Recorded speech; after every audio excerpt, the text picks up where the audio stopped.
연락이 뜸해지더니 어느 순간 완전히 사라졌다. 문자도 전화도 SNS도 다 씹고 아무런 말도 없이 그냥 사라져버린 그 사람. 몇 주, 몇 달이 지나도 끝이라는 말 한마디 없이 갑자기 사라져버린 그 사람. 이게 바로 잠수이별. 이별을 통보하지 않고 그냥 연락을 끊어버리는 최악의 이별 방식이죠. 근데 왜 이런 이별을 하는 걸까요? 단순히 비겁해서? 책임져기 싫어서? 아니면 나한테 진짜 하고 싶었던 말이 있었던 걸까요? 오늘 영상에서는 잠수이별을 하는 인간들의 심리, 그 인간은 왜 그런 선택을 했는지, 잠수이별을 겪었다면 어떻게 대처해야 되는지 모든 걸 깊이 파헤쳐 보겠습니다. 이 영상 보면 더 이상 잠수이별 당하고 후회하는 일 없을 거예요. 지금 바로 시작합니다.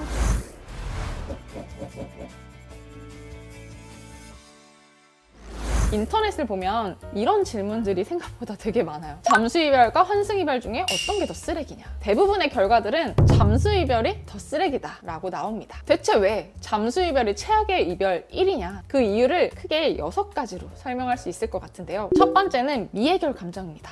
우리가 이별을 하는 과정에서는요, 사랑했던 감정을 정리하는 과정을 거치기도 하고, 이별 상황을 대처해보기도 하고, 붙잡아보기도 하고, 조율해보기도 하면서 이별을 받아들이는 순차적인 과정들을 겪게 됩니다. 그런데 잠수이별 같은 경우에는 이별을 대처할 수 있는 기회들이 거의 없어요. 그 사람을 사랑했었던 감정, 이별로 인한 고통들을 고스란히 다 내가 끌어안고 짊어지게 되는 거예요. 그런 감정들이 자연스럽게 상대방과의 상호작용을 통해서 해소가 돼야 되는데 그런 과정들을 거치지 못했기 때문에 고통스럽죠. 두 번째는 알 수 없는 이별 사유입니다. 많은 분들이 상담을 올 때 알고 싶어하는 이유 중에 하나가 대체 내가 왜 헤어졌는지, 이 사람의 마음이 왜 변했는지 굉장히 많이 궁금해하는데, 잠수이별 같은 경우에는 상대방에게 헤어질 거라는 단서, 이별 사유 이런 것들을 전혀 알려주지 않고 어느 날 갑자기 뿅 사라져버린 거기 때문에 당하는 사람 입장에서는 답답해 미치죠. 갑자기 돌 맞은 거니까요. 세 번째는 기약 없는 기다림입니다. 잠수이별을 당하신 분들 중에서는요, 상대방에 대한 신뢰가 있고 애정이 너무 커서 이 사람이 지금은 잠수를 탔지만 언젠가는 나를 기억하고 다시 돌아오지 않을까? 연락을 해주지 않을까? 라는 막연한 기대와 희망을 가지고 계신 분들이 있어요. 상대방과 관계가 돈독했었던 사이라면은 이 사람에 대한 미련이 남아있을 거기 때문에 관계를 정리하는 것도 쉽지가 않은 거예요. 확실하게 관계를 정리한 것도 아니기 때문에 관계를 놓기도 어렵죠? 내가 기다려줘야 될 것 같다는 무언의 책임감을 느끼기도 하거든요. 상대방을 너무 사랑하고 소중하게 생각했었던 분들 같은 경우에는 내가 이 사람을 기다려야 되나? 언제까지 기다려야 되나? 내가 기다려주기를 바라고 있지는 않을까? 언젠가 돌아왔을 때 내가 곁에 있지 않거나 새로운 사람을 만나면 실망하진 않을까? 이런 생각들을 한다는 거죠. 네 번째는 다양한 추측과 상상입니다. 이별 사유를 모르잖아요. 대체 이 인간한테 무슨 일이 생겨서 갑자기 나한테 이렇게 대한 건지 모르잖아요. 무슨 일이 있는 건지, 어떤 생각을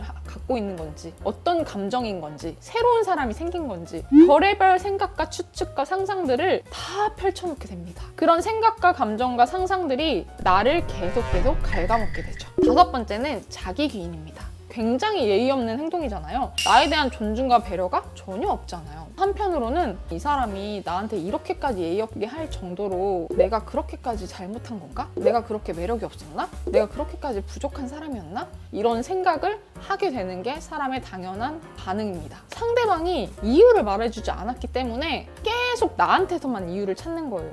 내가 뭘 잘못했기 때문에 상대방이 이렇게까지 행동을 했다라고 생각이 자꾸만 드는 거죠. 자존감을 뚝뚝 떨어뜨립니다. 여섯 번째, 존중권 박탈. 그래도 사랑했던 사이고 감정을 나눴던 사이고 서로 약속했었던 사이잖아요. 사람에 대한 기본 예의가 있는데 내가 행여어떤 잘못을 했다고 하더라도 한 사람으로서 존중받을 이유가 있는데 기본적인 사람 사이의 예의를 지키지 않았다? 그 정도도 존중받지 못했다? 내가 그렇게까지 쓸모없고 가치가 없는 사람인가? 이런 생각이 나를 비참하게 만듭니다.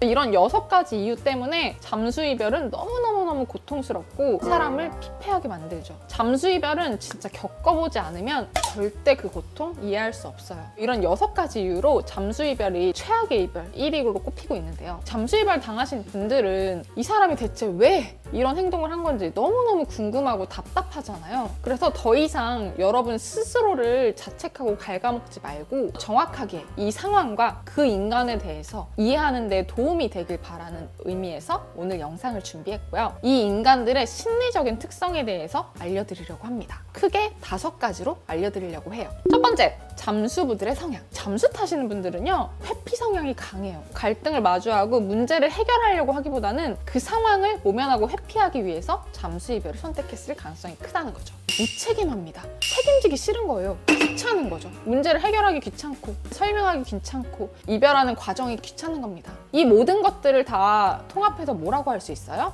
자기중심적이고 이기적이다. 나 힘든 거, 답답한 거, 귀찮은 것만 생각했던 거예요. 상대방에 대한 배려, 존중 전혀 없었다는 거죠. 문제 해결 능력 아주 떨어집니다. 일 처리는 잘할 수 있어요. 근데 감정과 관련된 해결 능력은 아주 나약하다는 거죠. 부정적인 감정 던져버리고 이 사람 던져버리고 도망쳐버린 겁니다. 두 번째, 잠수할 때의 상황. 잠수이별 당하신 분들 궁금하잖아요. 대체 이 인간들 뭔 상황이 있었길래 이별 통보도 똑바로 못하고 뭘 그렇게 힘든 일이 있었길래 나한테 이렇게 대했냐. 잠수 타시는 분들의 상황 너무 궁금하실 것 같은데요. 일단은 스트레스입니다. 관계에서 오는 스트레스였을 수도 있고요. 사람이나 일, 학업, 가족, 돈과 관련된 상황에 놓여 있었을 가능성이 크죠. 꼭 나와의 관계에서의 문제라고는 할 수 없어요. 나와의 관계 이외에도 환경적인 부분에서 일이라든지 학업이라든지 가족이라든지 금전적인 부분에 이미 스트레스가 엄청 놓여있는 상황에서 나와의 관계까지 힘들어지고 불편해지니까 더 이상 그 스트레스를 감당할 수 없어서 도망쳐버린 겁니다. 높은 스트레스, 압박감, 부담감 이런 것들이 크게 작용을 한 거죠. 잠수이별을 쉽게 하시는 분들의 상황 중에 하나가 둘 사이에 공통점이나 연결고리가 없어요. 소속이라든지 사람이라든지 상황이라든지. 그러다 보니까 내가 놓아버리기만 하면 너무나 쉽게 도망칠 수 있는 거예요. 만약에 회사라든지 학교라든지 알고 있는 사람과 연결되어 있었다면 쪽팔려서 그런 행동 함부로 못하죠. 그런 행동하면 내가 속해 있는 모임이나 내 주변 사람들한테 쓰레기라는 인증을 하는 건데, 여러분들이 잠수이별을 혹시라도 예방하고 싶다면 상대방이랑 연결고리를 무언가 하나라도 만들어 놓으면 예방하는 데 도움이 될 수 있어요. 근데 잠수이별하는 그 쓰레기를 이렇게까지 예방해서 만나야 되나? 세 번째, 그럼 나에 대한 애정도는 어떨까요? 일단은 마음이 식은 건 팩트죠. 내가 정말 소중하고 간절하면은 아무리 힘들어도 그따위로 행동하겠어요? 그런 말 있잖아요. 사막에서 내가 한 줌의 물이었다면 너가 그렇게 쉽게 버렸겠냐. 간절하고 애절한 연애 한 번쯤 해봤잖아요. 그 사람 정말 특별하고 소중하면은 내 소중한 거를 포기하고 잃으면서까지도 지키고 싶어 하는 게 사랑이기도 하잖아요. 두 번째는 관계가 가벼웠던 거죠. 만남의 시작이라든지 아니면 관계를 유지하는 과정, 만나게 된 계기라든지 장소라든지 너무 얕고 가벼웠던 겁니다. 이 사람과 내가 애착이 단단하게 형성이 되지 않았었기 때문에 상처를 받든 말든 이 사람을 버리든 말든 나한테 별로 감정적으로 타격이 없기 때문에 그런 선택을 했겠죠. 어떤 부분에서는 나에 대한 감정은 있지만 애정도보다 부담감과 불편함이 훨씬 더 컸기 때문에 이런 선택을 했을 가능성이 크죠. 네 번째, 잠수부들의 습관은 어떨까요? 습관이라고 하면 잠수를 탈 만한 분들을 미리 예측할 수 있는 중요한 단서가 될 것 같아요. 잠수이별 하시는 분들은 일단 주변에 한 명이라도 잠수 탄 친구가 있을 가능성이 커요. 아니면 평소에 인터넷이나 내가 접하는 컨텐츠를 통해서 잠수이별과 관련된 정보들이 많을 가능성이 크고요. 사람은 배우고 학습하는 동물이잖아요. 내 주변에 건강하고 성숙한 관계를 맺는 사람들이 많으면 나도 자연스럽게 그런 패턴을 학습을 해요. 반대로 이런 분들 같은 경우에는 그렇지 않기 때문에 이런 패턴을 나도 따라했을 가능성이 크죠. 이 사람의 일상이나 살아온 인생을 봤을 때 이분들은 회피의 특성이 강했을 가능성이 크거든요. 그래서 여러분들이 썸 탈 때 그냥 좋은 감정만 나누고 상대방을 꼬시려는 생각만 하지 말고 이 사람의 일상과 살아온 인생의 패턴을 면밀하게 확인을 해야 됩니다. 사귀고 난 이후에도 마찬가지예요. 그래야 여러분들이 이렇게 잠수 타는 것과 같은 안 좋은 성향들을 미리 캐치해서 예방하고 대처할 수 있잖아요. 과거에 잠수 이별을 한 경험이 있다? 그러면은 이 인간 똑같이 또 할 가능성이 큽니다. 과거에 헤어진 경험, 어떤 이별 방식들을 선택했는지 그것도 꼭 체크해 보시면 좋아요. 반대로 내가 잠수 이별을 경험했을 가능성도 크거든요. 내가 경험해본 거를 또 다른 사람한테 자연스럽게 또 해보기도 하는 거예요. 다섯 번째, 복수심입니다. 다섯 번째는 부디 해당하는 분이 없기를 바라는 마음인데요. 잠수 타시는 분들은 상대방이 얼마나 힘들고 상처받을지 알 거예요. 그리고 이게 얼마나 쓰레기 같은 행동인지 자기도 알 거거든요. 근데도 그런 행동을 왜 했겠어요? 자기가 너무 화가 나서, 이 사람이 너무 미워서, 사랑하지만 애증이 너무 커서 복수하고 싶은 마음 때문에 이런 선택을 한 거란 말이에요. 이분들이 진짜 치졸하신 분들이 아니라면은 내가 이 사람한테 너무 함부로 대하거나 큰 실수를 범하진 않았는지 한번 점검해보는 것도 좋을 것 같습니다. 그래서 이 쓰레기 같은 잠수이별 대체 어떻게 대처해야 좀 더 마음 편하게 이 힘들고 고통스러운 마음을 극복할 수 있냐. 첫 번째는 절대 나에게서만 문제를 찾지 않는 거예요. 앞서 말했듯이 잠수이별을 당하게 되면은 이유를 모르니까 자꾸 나한테서만 원인을 찾게 되거든요. 물론 상대방이 그렇게 행동을 한 데에는 내 문제도 조금은 있겠죠. 관계는 상호작용이기 때문에 한 사람만 잘못된 관계는 없거든요. 분명히 나도 상대방을 서운하게 하거나 속상하게 한 부분이 있을 텐데 그래도 기겁하고 치졸하게 도망친 사람은 상대방이잖아요. 그건 분명히 상대방의 잘못도 있거든요. 문제는 해결하라고 있는 거지 도망치라고 있는 게 아닙니다. 여러분은 최소한 이별하는 상황에서 용기 있게 버텼잖아요. 그것만으로도 아주 훌륭하신 분들이에요.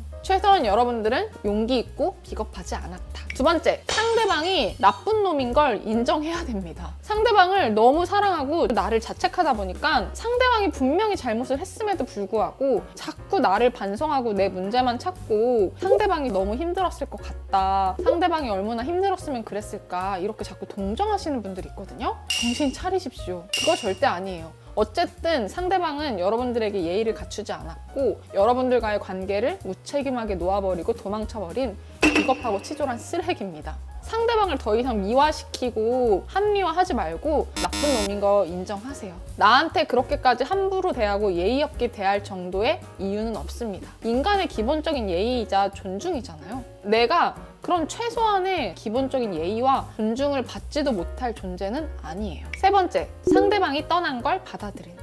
이거는 정말 드리기 어려운 얘기일 수도 있는데요. 상대방은 어쨌든 여러분에게 마음이 식든 화가 났든 새로운 사람이 생겼든 어쨌든 간에 여러분들을 떠났습니다. 잠수이별을 이해하고 기다리면요. 나중에 다시 돌아와도 또 그 짓거리 해요. 많은 분들이 언젠가는 상대방이 돌아오지 않을까? 혹시 내가 먼저 연락해주기를 기다려주고 있는 건 아닐까? 용기가 없고 미안해가지고 연락을 못하는 거 아닐까? 이런 생각들을 하는데 그런 마음이었으면은 진작 돌아왔고요. 연락했어요. 진작 사과했습니다. 상대방은 명확하게 이별을 통보하지 않았어도 내가 먼저 그 이별을 통보를 하든 끊어내야 재회도 할 수 있고 상대방도 나에 대한 소중함을 느낄 수 있는 거예요. 관계를 정리하지 못하고 나한테 그렇게 함부로 대한 사람을 계속 가치 있게 생각하면서 절절매고 있으면 그 사람은 절대 그거 고마워하지 않고 오히려 미안하고 부담스러워서 더 쉽게 못 돌아와요. 네 번째, 상대방을 기다리지 않는다. 기약 없는 기다림이잖아요. 이렇게 함부로 막대하고 떠났는데 매일매일 물 떠놓고 나 돌아올 때까지 기도하고 나만 바라보고 있어. 절대 가치 있게 느낄 수가 없습니다. 사람은 매력 있고 가치 있는 거에 끌려요. 그런 마음에 어느 정도 미안하고 감동을 받을 수는 있는데 가치를 느끼지 못합니다. 사람의 본능 자체가 그래요. 여러분들이 한번 반대로 생각을 해보세요.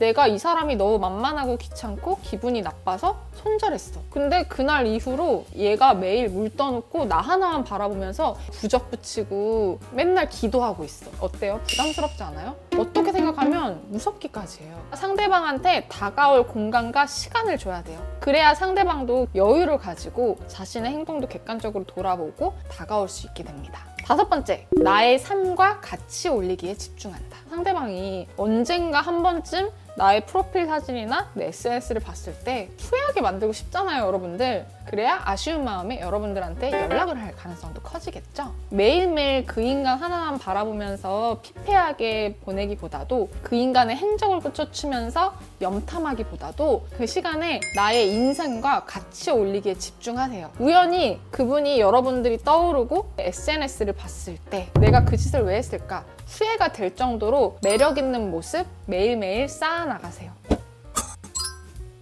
잠수이별 당하면 가장 먼저 드는 감정이 배신감과 혼란이죠. 아무런 설명도 없이 떠난 사람을 생각하며 수없이 되뇌고 자책하게 되잖아요. 하지만 한 가지 확실한 사실이 있어요. 건강한 관계를 맺을 줄 아는 사람은 절대 잠수를 타지 않습니다. 문제가 있을 때 대화를 통해 해결하려고 하는 노력을 하죠. 잠수이별을 당한 건 내가 부족해서가 아니라 그 인간이 감정을 성숙하게 마주할 준비가 안 돼 있었을 가능성이 크다는 거죠. 이제 더 이상 답 없는 인간 붙잡고 아파하지 마세요. 나는 나는 최소한 마지막까지 존중받으면서 이별할 자격이 있는 사람이잖아요. 그걸 모르는 인간이 떠난 거라면 어쩌면 다행일 수도 있어요. 이제는 그 인간한테 얽매이지 말고 나를 위한 시간을 보내세요. 그 인간이 얼마나 달콤한 말을 했던 어차피 당신의 삶에서 언젠가는 사라질 인간이라는 거를 증명한 것 뿐이에요. 그러니 이제는 그 인간을 놓아줄 때입니다. 나는 대체 왜 이런 잠수 이별이나 하는 쓰레기 같은 인간이 꼬인 걸까? 그 진짜 심리학적 이유를 알고 싶다면 쓰레기 같은 이성만 꼬이는 사람들의 특징 영상 참고해보세요. 이상 러브커넥트 유지연이었습니다.